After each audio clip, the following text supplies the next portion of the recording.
My name is Lon Safko, co-author of the Social Media Bible, published by John Wiley & Sons, the largest book ever written on the subject of social media. And today we are here with Benj and Arriola, who has won a number one spot in 2 international SEO contests. One was the prestigious and highly budgeted 2007 SEO World Championship organized by the Swedish SEO corporation Get Updated. Benj has bested the top SEOs all around the world and overall champion, winning a brand new European car, Citroen C2. Benj is currently considered one of the top SEO professionals in the world, and today we're going to be speaking with Benj about SEO, search engine optimization. So let's get started. So Benj, can you please tell our listeners a little bit about who you are, what your background is, and mention a little bit about that award that you took? Okay, to start off, yes, I'm Benj Arriola, as you've mentioned, an SEO engineer or SEO analyst. The titles, you could get them all mixed up, but basically I do SEO.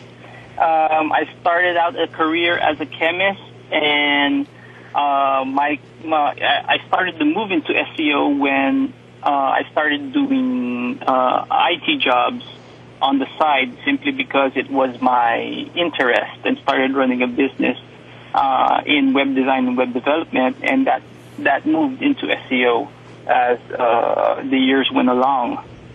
As for the contest, I was really fascinated by SEO, and I'm pretty much a competitive person. I like to challenge myself and see how far my skills were reached in comparison with the rest of the people in the world. So that was my main interest. It was not really to win. It was just really to test out the skills that I have. And I believe in any SEO contest, it's a learning process where you learn new things. So when I tried it out, and I've done several contests also in the past, and I was fortunate enough to win the contest and win a brand new car in 2007. That's pretty incredible. I mean, SEO is probably the most important 3 letters that has ever affected the internet, and to be able to take a world championship and actually win a new car, I mean, really, that says a heck of a lot, because it's a multi-billion-dollar industry. I guess you've said it all. Well, you and I know what SEO is and what search engine optimization is, but most of the people that are going to be reading this Social Media Bible probably isn't going to have a real handle on, first of all, what is search engine optimization, and secondly, why is it so important? Can you just kind of tell the beginner some tips about it, what it is, and why is it important to them? Okay, so what it is, search engine optimization, from the word itself, this is optimizing a website to perform well in search engines. As we all know, in the internet today, in visiting many of the websites, Google is almost like a verb today, where people say you Googled it. So people get to websites today through search engines. They search for what they're looking for. It could be a product, it could be a service.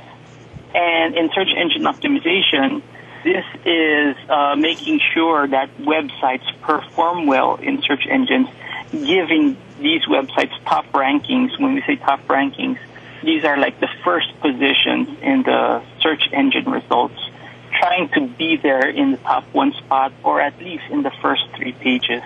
Because as research shows, most people don't go beyond 3rd page. True. So search engine optimization really is about tweaking your web pages, not just your home page, by the way, but your other web pages, to make them search engine compatible, so that when somebody is looking for a particular keyword that represents your product or service, that your website is done in such a way that you show up at least on the first page or the first 3 pages, because after that you pretty much don't have a chance. Yes. So it, comparing that to traditional media, compared to TV, print, and radio, search engine optimization, at least you know your target market is really searching for you. Unlike TV ad spots, you're relying everything on demographic data, hoping that the watching audience is your target market, even if they're not really looking for your product or service. So the trick is that as soon as they get on the internet and type in a few keywords that represent what you do or sell, that you really want to kind of direct them over to your website so you can start building that relationship. True. Got it. Mm-hmm. And what are some of the pitfalls? Because I know that over the last couple of years, I've taught SEO, SEM in probably about over 100 cities a year. And inevitably, I always hear some of the horror stories about companies that are supposedly selling search engine optimization, and in a lot of cases, they really aren't, as well as search engine registering. And what are some of the pitfalls should people look out for?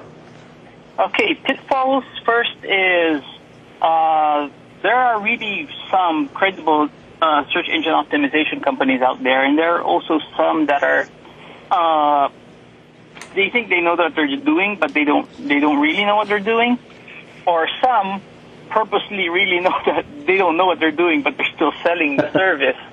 Okay. So pitfalls first is guaranteed rankings. Any company that guarantees a ranking, that is already a red flag. You can't really guarantee an organic spot. What you could guarantee probably is a sponsored result or using pay-per-click advertising, but that is also not guaranteed depending on the budget a client is willing to spend. Now, a person that or an SEO firm that explains more of methodology and shows ranking results over time, doing reporting, showing trending results, and has a plan that will show you how to get to a higher ranking, and then that sounds more of a more credible company. Someone that says that they could provide improved ranking sounds more better than guaranteeing a certain spot, like a number one position. Although most of the time it is achievable, but guaranteeing it is not something that you can really promise. That's a really good point, because you do hear a lot of companies, especially marketing companies, who were traditional marketing companies a few years ago, and then when SEO became fashionable, they sold that service to their clients when in fact they really don't have a clue. And guaranteed, I think that's a really good point that you brought up, because if you do search engine optimization, there is no guarantee, but you will see really good results. The only guarantee is that if you don't do it, you won't show up at all. Yeah, it's true. I guess another thing that consumers, all other companies that will avail SEO services, that should look out for is companies that are too much focused on ranking. There are so many companies that are focused on ranking today, and SEO today it's slowly moving into the direction of looking into conversions, where conversion is either a sale or a lead, or having a visitor download the software, a trial software, an ebook, a white paper. That is what you want. You want someone to use your site, because sometimes if you concentrate so much on ranking, even though you get the number one spot for your targeted keyword, if they visit your site, they're not pleased, they hit the back button, they go to the number 2 one, and they're pleased, you lost your market right there. That's another really good point. I'm so happy that you brought that up, because SEO is about getting ranked, getting in the listing, and getting people to click on that to get them over to your website. But if your homepage isn't palatable, isn't exciting, doesn't have a what's in it for you, a takeaway for the clients, it doesn't do any good to do SEO, because the customers will simply leave your site and go someplace else. Very true. So what you're saying is it's kind of a full program, not just the technology of SEO. Very true. I believe that SEO works hand in hand with everything else in the whole internet marketing business. It works well. It should. SEO teams in your web development team should have no conflicts at all. I believe usability and SEO also go well hand in hand. Mm-hmm. And I believe every other form of internet marketing should work well with SEO, from email marketing to social media marketing. All merged together in one big plan. So, and that's one of the exciting things about social media. A lot of people don't really consider email to be part of social media, but it is. It's a tool for communication, and it's really about, if I'm hearing you correctly, is that bringing all of the tools that bear, both social media tools as well as SEO tools, as well as good common sense, that it really is an integrated program. Yes, I agree. That's exactly it. Can you mention a little bit about, well, here's one of the things that you did kind of mention, is that you have to make the website and the content palatable for the user, and you also have to make it designed efficiently for the spider or the robot or the search engines. And what's this thing that you hear about keyword density and making sure that your content actually matches your keywords, and some of the tricks that people are using that they shouldn't? I mean, is there some specifics that you can share with us? Okay, since you mentioned there are tricks that some people shouldn't be doing, so more on the SEO part, I guess I've been seeing more and more SEOs concentrating too much on getting links, and links is a good thing actually, because it's like a vote of authority, it's like a vote of credibility to the search engines. Since if more sites are linking to you, that means you must be important. Thus, you should get ranked higher. But there are more and more SEO people out there that are just doing the link for the link alone and not giving some good content behind it. It's some people are concentrated too much on artificial link building that they abuse it so much, and the search engines are really detecting that right now, and they're no longer giving too much benefit to links that have no value. So that gets back to the term external reputable links, emphasis on the word reputable? Yes, reputable is one good word to use there. Authoritative as well. So your content on your site should pretty much at least align or somewhat complement the content on the external link, or the search engines are going to recognize it and know that you're just trying to trick them? They should really have relevant content. They should be related, and if you're just linking from so many places that are not related, the search engines could already detect that, and they know that you're tricking them already. Okay. And what about some of the other things, like having multiple URLs and portals and cloaking and...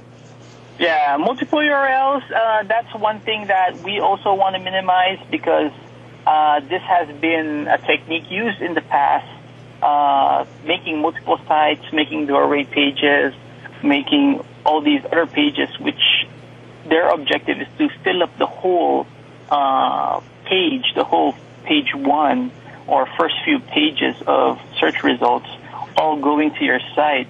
Now, if all of these are all similar content, then this is where the search engine started applying the duplicate content filters.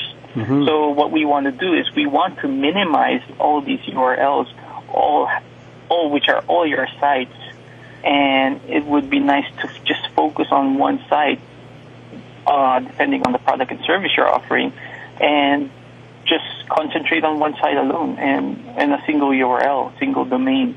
So that also applies to redirects. And for our listeners who don't understand, redirect is when you have a multiple website address and somebody types it in, you don't even notice, it just automatically takes you to the main website, but it creates another portal. Search engines get upset about that?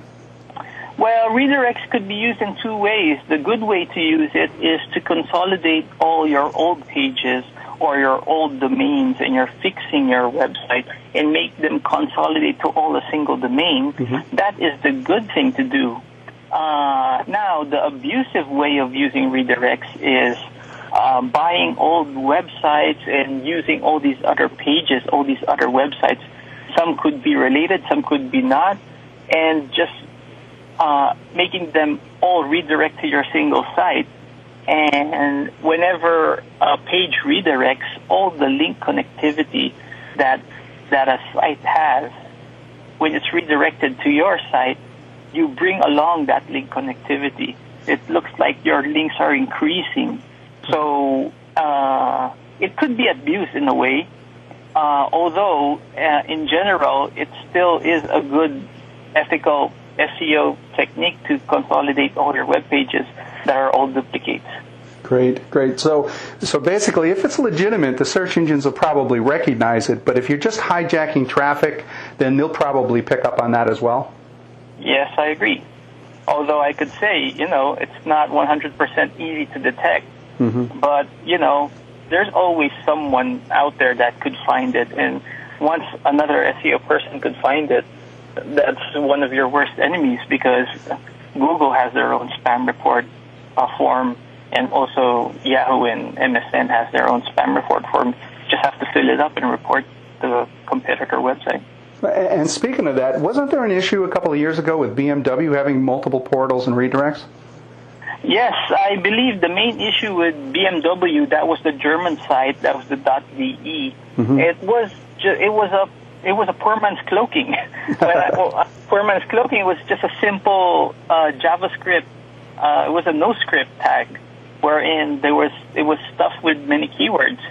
Amazingly, it still works, because a lot of SEO people will say keyword stuffing doesn't work anymore, where you just stuff your page with tons of keywords. Right. Even though they don't appear on the page, it helps in your ranking. But in the case of BMW, it was helping them, probably because also with the authority of their domain, keyword stuffing in a simple no-script, JavaScript, no-script cloak content, it was ranking them high. And when Google found out about it, they kicked them out of the search engine results. Although they modified their page, I believe, within 2 days only, and they appealed to be included again, and they got back. And can you imagine that? I mean, if you try to trick the search engines, and that's the cool thing I respect about Yahoo, MSN, and especially Google, is that if you try to trick them and they catch you, they'll notify you and say, stop it, and you do actually have a chance to make good. But I believe in BMW's case, they kind of got a little bit arrogant about it and didn't respond quick enough, and the penalty, from what I understand, correct me if I'm wrong, is that Google or the other search engines will actually remove your company's websites for up to 5 years. Yes, they will. Mm-hmm. Could you imagine being the head of IT having to tell your direct report that you've caused your company to be permanently eliminated from all search engines for 5 years? Mm-hmm. That's pretty scary. Yeah, it is. It is a big problem. And you mentioned cloaking and keyword stuffing. For our listeners, can you just kind of explain a little bit about what those two terms are? Okay, cloaking is basically showing a different content to people that visit your site, and also different content that is seen by the search engines. It could be done in several methods. It could be from JavaScript to CSS hiding to more deeper methods like user agent detection, which is like a browser detection, wow, or IP address detection, which is detecting the IP address of the person visiting your site. And for keyword stuffing, that is used in combination with the cloaking, where these keywords are stuffed within the page so that it helps the ranking of the page. But when caught, then you get your corresponding penalties, and instead of improving your site, you're actually decreasing your ranking. You get driven to the bottom of the list. Yes. And one of the common things that I heard in the early days, which luckily nobody's really doing anymore, and it gets back to this keyword density, if I'm not mistaken, where you tell the search engines in your code what are the important words, and then you're using those words to communicate with your customer, and the search engine kind of compares the two. And one of the earlier cloaking, which I thought was kind of clever, is taking all of the keywords, whether they're appropriate or not, and just putting them at the bottom of the page and making them the same color as the background, so you couldn't see them. Oh, yeah, that was one of the early methods that people were doing, like white text on white background, black text on black background. And it did work for a while, but, that's old school cloaking. I could say that cloaking still exists up to today, but it's more of the advanced methods on the dark side, where most of the time it's IP detection and user agent detection. And your advice is don't do it. Of course. Okay, so Benj, tell me, I mean, everybody's going to want to know the answer to this question. How did you win the contest? What are some of the specific strategies and techniques and tactics did you actually use? How could you advise them? I mean, what did you do? Give us the secrets. Okay, so basically, that contest was, the keywords were about global warming. So what I wanted to make is really a good content site, because a website with really good content could be viral, and add that twist of controversy, add something that would push people to really, when someone reads it, they should have a feeling that they really want to pass it on to someone they know. It could be in any medium, by word of mouth, by phone, by email, by IM, in forums, in blogs, and that's the whole viral concept. Now, if your site is virally working already, imagine just putting in social media within it, from social bookmarking to social networking. Each person is connected to another person. It makes the spread even go faster. And when that spreads, that's the ultimate link bait right there. Someone is just going to link to you, and they're just going to link and link and link to you. Although writing content, it requires some talent to make it viral. And it doesn't always have to be content. It could be images, could be videos. And in my case, in the contest, since it was related about global warming, I came up with controversial topics about global warming, wherein I was saying that global warming is not due to man-made carbon dioxide. Just by the title alone, people might react and say it is. So making that twist is what made it go around the scientific community as well as the political bloggers. Clever. And it just helped overall in the whole contest. So again, content is really the most important thing, and sometimes just going middle of the road, kind of vanilla mainstream isn't necessarily the best way to go. You created a viral effect by just being controversial. Yes, I agree. That's it. So it kind of gets back to the what's in it for me, for your clients or for whoever's actually looking at the page. If it's entertaining, if it has a good takeaway, then they'll simply pass it on to their trusted network. I agree. I think that's how you could say it all in one sentence. So the cool thing is, what I'm hearing is that really, if it's not so much about the technology and the cloaking and the keyword stuffing, really, it gets back to just putting the effort into creating good content. I totally agree. And this is also something that the novice SEO people should figure out. There's so many beginner SEOs that are concentrated so much in what's the best way to write a title tag, what's the best way to, where do I get most links, where could I link to, who could link to me. Mm-hmm. And sometimes it's just common sense in making something really, really good and then doing all the basics where it's all the on-page and off-page optimization. That's one of the things that I appreciate about this industry, and especially about the search engines, is that it's about integrity. That if the search engines return the best possible relevant search results, then that makes them a better search engine. And I think it's Google's algorithm, for example, that kind of pulled out ahead in front of Yahoo, even though Yahoo had most of the market, because the search engine results were just that much more relevant to the searcher. I totally agree.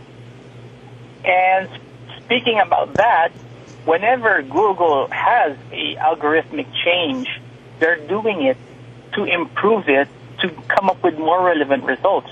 And they're also doing it so that people that are doing shady SEO techniques start getting pushed down.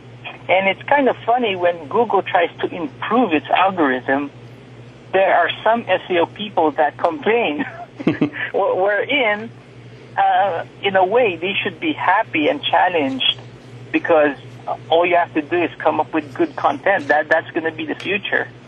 And how I picture the future of SEO, it's really the creative people that's going to really make it smart. People that could come up with real cool viral stuff is the future of SEO, and it's no longer the technical linking and changing things in the code.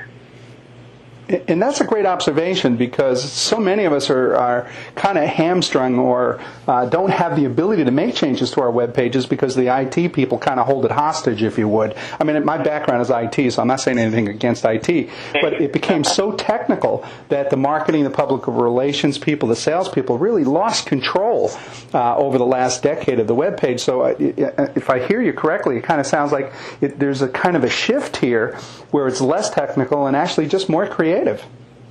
I totally agree. Although the technical things should be already there by default. It's like everyone's going to learn it sooner or later, and everyone knows it, and it's going to be a standard where everyone's doing it correctly.